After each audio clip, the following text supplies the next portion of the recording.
असुरों के अलग अलग गुणों का वर्णन है।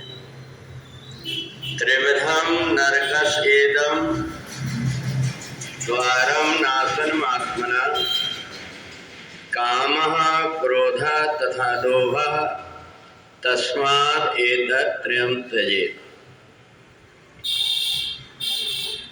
अर्जुन ने भगवान से पूछा कि बहुत सारे व्यक्ति नरक में क्यों जाते हैं। तो भगवान ने कहा नरक के 3 दरवाजा है, काम, क्रोध और लोभ। ये 3 दरवाजे हैं। इन दरवाजा से जो प्रवेश करेगा उसको नरक में जाना पड़ेगा, और जो इन 3 दरवाजों से बच गया उसको नरक में नहीं जाना पड़ता। भले अपने यहाँ किसी की मृत्यु हो तो हम लिख दें स्वर्गवासी हुए हैं, परंतु पता नहीं कि वो स्वर्ग जाते भी हैं कि नहीं जाते। उनके जीवन को देखना पड़ेगा कि उन्होंने अपने जीवन में किस प्रकार का व्यवहार किया, कैसा आचरण किया। ये 3 दरवाजे की तरफ जिसका मुख है, जो इनसे प्रवेश करता है, उसको नरक में ही जाना पड़ता है।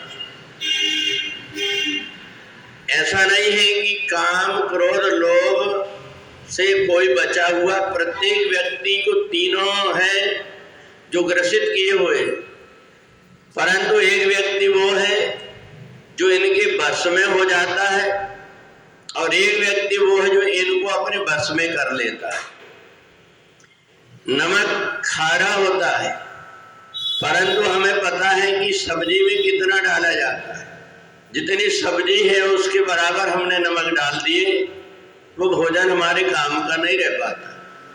ऐसे ही काम, क्रोध, लोभ, ये तीनों सबके अंदर है, परंतु एक व्यक्ति उनके बस में है और एक ने उनको बस में करके रखा है।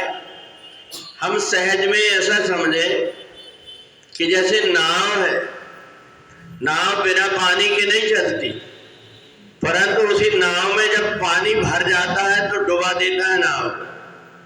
तो इसलिए नाव जब तक पानी के ऊपर चलते रहती है तब तक डूबती नहीं, पर नाव में पानी भर गया तो वो नाव डूब जाती। इसलिए जो चतुर व्यक्ति होता है, समझदार होता है, वो देख लेता है कि नाव में पानी कहाँ से भर रहा है, व्यवस्था करके पानी ना भरे इसका भी कर लेता है प्रयत्न।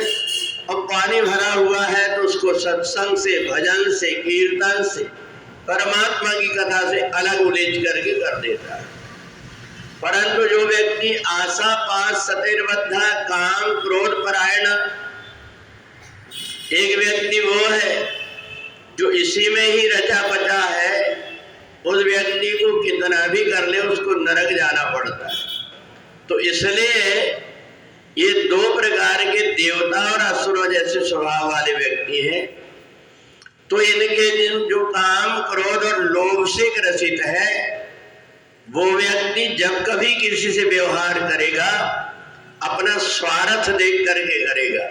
अगर उसका स्वार्थ है तो तुमसे संबंध रखेगा, व्यवहार रखेगा, और यदि उसका तुमसे स्वार्थ नहीं है तो वो जितना दिखावा करता है वो सब समाप्त हो जाता है।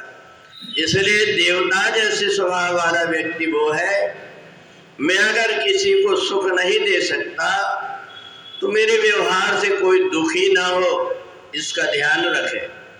परंतु जिसने मेरा भला हो चाहे ना हो, दूसरों का भला ना हो, ये सोच करके कार्य करता है, वो आसुरी स्वभाव वाला होता है। और गीता हमें अंतर से पवित्र करती है। गीता का पाठ हमारे अंतःकरण के मैल को धो देता है, और इसलिए जब व्यक्ति की मृत्यु हो जाती है तो हम किसी को बुला करके गीता का पाठ कराते हैं, मरते समय उसको गीता सुनाते हैं। पर गीता तब सुनाना चाहिए जब वो समझ सके, सुन सके, और जब उसको चेतना नहीं है, बेहोशी अवस्था में पड़ा हुआ है, अगर तुम सुनाओगे भी तो इंद्रियों के द्वारा वो अंदर नहीं जा पाएगी। तो इसलिए जब तक समय है तब तक जो व्यक्ति संभल करके चलता है, नरक के इन तीनों दरवाजों को बंद कर देता है, वो व्यक्ति देवता जैसे स्वभाव वाला होता है और उसको नरक नहीं जाना पड़ता। वो स्वयं भी नरक नहीं जाता और दूसरों का उपाय करके नरक से बचा लेता है। बोले वृंदावन बिहारी लाल की।